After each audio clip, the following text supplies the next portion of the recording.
ദൈവത്തിന്റെ വലിയ തിരുനാമത്തിന് മഹത്വം. ആദരണീയരായ വൈദികരെ, സ്നേഹമുള്ള സഹോദരങ്ങളെ, ക്രിസ്തുയേശുവിന്റെ നിസ്തുല നാമത്തിൽ ഏവർക്കും എന്റെ സ്നേഹവന്ദനം.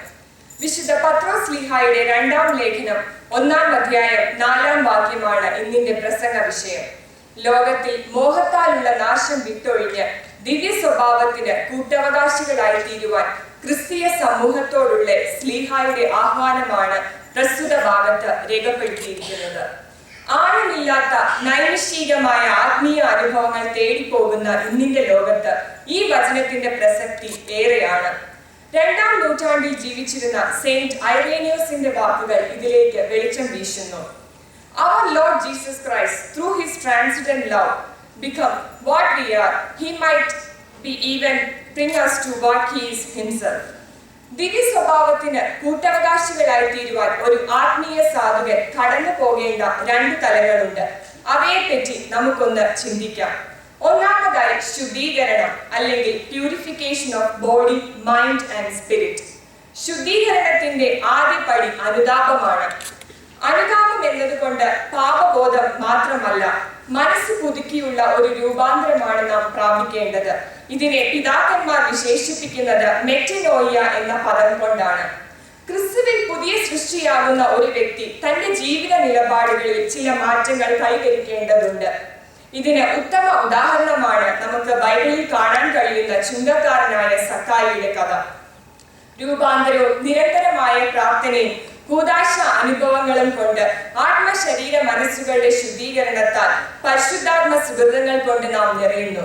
പരിശുദ്ധാത്മ സുഹൃതങ്ങളെ വിശുദ്ധ പത്രോസ് ശ്ലീഹ ഇപ്രകാരം വിശേഷിപ്പിക്കുന്നു: വിശ്വാസത്തോട് വീര്യവും, വീര്യത്തോട് പരിജ്ഞാനവും, പരിജ്ഞാനത്തോട് ഇന്ദ്രിയജയവും, ഇന്ദ്രിയജയത്തോട് സ്ഥിരതയും, സ്ഥിരതയോട് ഭക്തിയും, ഭക്തിയോട് സഹോദരപ്രീതിയും, സഹോദരപ്രീതിയോട് സ്നേഹവും കൂട്ടിക്കൊള്ളുവിൻ. ദൈവശക്തിയിലും പരിജ്ഞാനത്തിലും പരിശുദ്ധാത്മ നിറവിലാണ് നാം ശുദ്ധീകരണം പ്രാപിക്കുന്നത്. ദൈവീകരണത്തിന്റെ പാതയിൽ നാം കടന്നു പോകേണ്ട 2-ാമത്തെ തലം ആത്മപ്രകാശനം അല്ലെങ്കിൽ ഇലുമിനേഷൻ. യേശു തമ്പുരാൻ തന്റെ ഗിരിപ്രഭാഷണത്തിൽ അഷ്ടഭാഗ്യങ്ങളിൽ ഒന്നായ വിശുദ്ധ മത്തായിയുടെ സുവിശേഷത്തിൽ ഇപ്രകാരം പറയുന്നു: ഹൃദയശുദ്ധിയുള്ളവർ ഭാഗ്യവാന്മാർ, അവർ ദൈവത്തെ കാണും. പിതാക്കന്മാർ ഇതിനെ വിശേഷിപ്പിക്കുന്നത് തിയോറിയ എന്ന പദം കൊണ്ടാണ്. അതായത് ആത്മശുദ്ധീകരണം പ്രാപിച്ച ഒരു വ്യക്തി ലഭിക്കുന്ന ആത്മീയ അനുഭവമായ ദൈവദർശനമാണ് തിയോറിയ.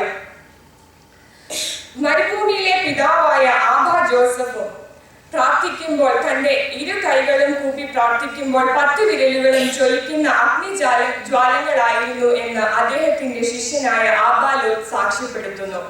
19-ാം നൂറ്റാണ്ടിൽ ജീവിച്ചിരുന്ന റഷ്യയിലെ പിതാവായ സെയിന്റ് സെറഫിം ഓഫ് സാരവും പരിമലയുടെ മലങ്കരയുടെ പ്രഖ്യാപിത പരിശുദ്ധന്മാരായ പരിമല മാർ ഗ്രിഗോറിയോസ് തിരുമേനിയും മട്ടശ്ശേരി മാർ ദിവനാസിയോസ് തിരുമേനിയുടെയും ജീവിതത്തിൽ ഇതുപോലെയുള്ള അനുഭവങ്ങൾ രേഖപ്പെടുത്തിയിട്ടുണ്ട്.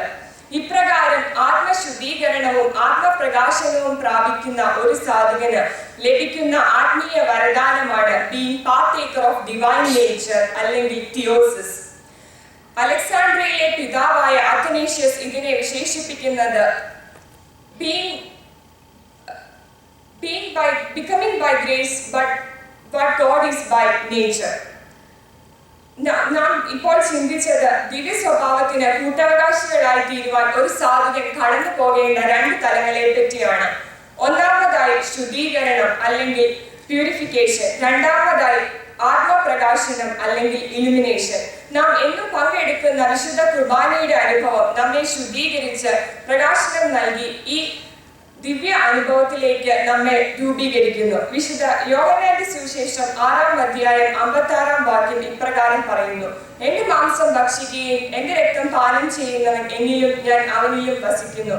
ഈ ആത്മീയ അനുഭവത്തിലേക്ക് വളരുവാൻ ദൈവാത്മാവ് നമ്മെ ശക്തീകരിക്കട്ടെ എന്ന പ്രാർത്ഥനയോടെ എന്റെ വാക്കുകൾ ഉപസംഹരിക്കുന്നു. ഏവരുടെയും ശ്രദ്ധയ്ക്ക് നന്ദി. മാനവും മഹത്വവും ദൈവത്തിന്.